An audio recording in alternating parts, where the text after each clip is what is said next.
This is Anime Rush 357. This is my One Piece manga review slash theory for 853 and upwards. So first it started off with Big Mama talking to Brooke. So she's saying to Brooke how wonderful creation you are. So Brooke is all bone. So we all know why Brooke is all bone, because of his dairy fruit. And we get to find out that Goldie Roger stole the copy of the poneglyph from Big Mama. But in my theory, that is that Big Mama and Goldie Roger was gonna form an alliance, and Goldie Roger used that to hear the voice from the poneglyph. Because I believe that before, is either he met up with the Minx before or after Big Mama. Because I believe that the voice from the poneglyph lead him to the other poneglyphs, the one that's lost. Because I think that that's his power. So I believe that it's either he heard Big Mama's poneglyph voice first, and then he went to the Mings, and then he found other. Because there was 4 poneglyphs, and there's 4, and there's 1 missing. So Luffy's got to have to find the one that's missing. So I believe that's what happened. So Big Mama said she's got an ace in the hole, and she's talking about pudding. So she's talking about the 3-eye race. So I believe that the world government has wiped out the 3-eye race, because anything to do with the road poneglyph or to read the poneglyph, they wiped them out. So I believe that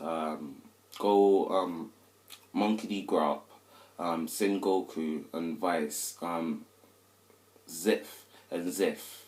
I believe that they wiped out the 3-eye tribe, because they know how to read the poneglyph. Because what it is with the poneglyph is dissect.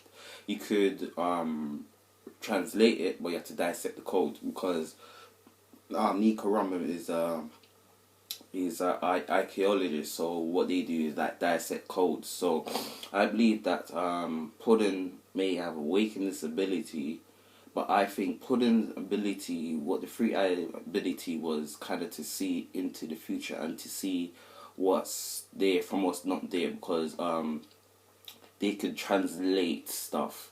So basically, if you write a code, they could dissect the code and tell you what the code is.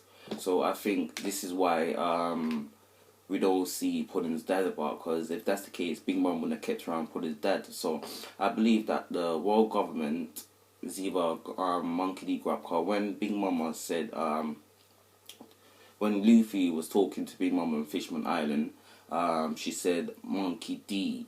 Yeah, so she remember, then she asked, is it your grandson? Because remember, Big Mama was going to go and wipe out Fishman Island just because of Luffy ate the sweet, and then she said no.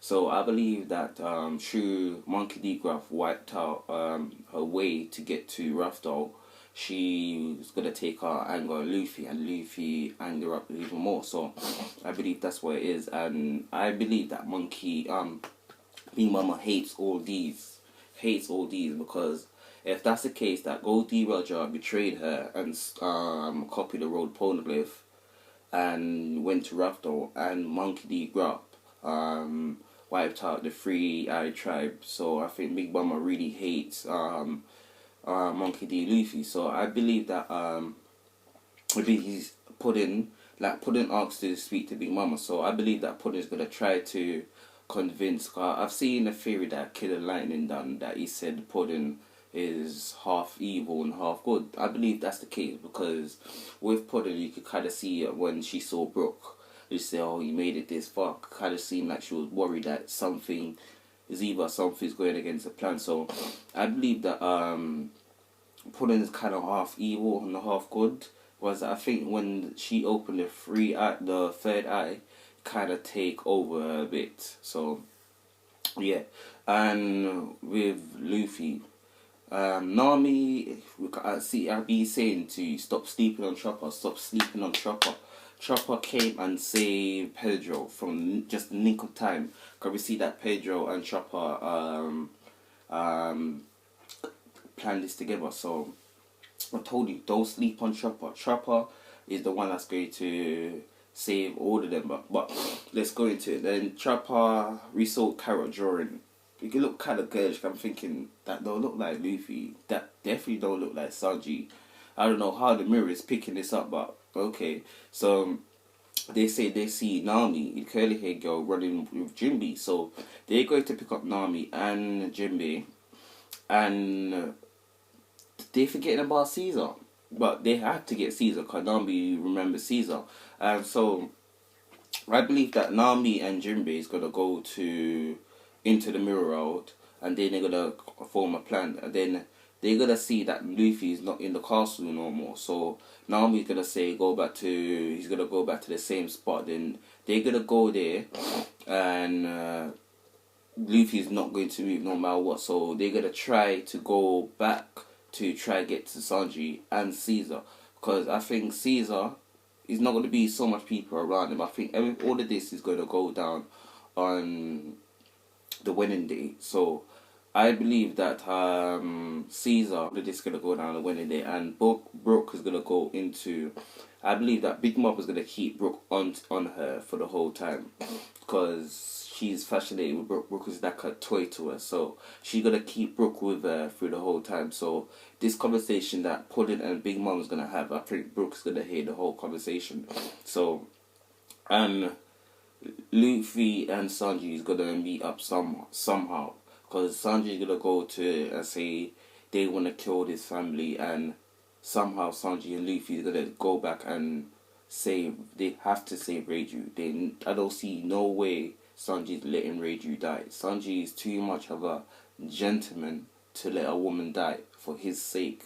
So remember when Sanji left Gamma 6 Island, Sanji wasn't a gentleman as now. So, and we've seen Sanji would rather let a woman kill him than give up his life for a woman. So I think Sanji is going to save her, but Sanji is going to go to Luffy by the next 2 or 3 chapters, and he's gonna have to give Luffy food for them to go and save Reiju, and Sanji's gonna save his family, and I think Judge is gonna open up to Sanji. But like, subscribe, comment below, tell me what you think of my theory / review.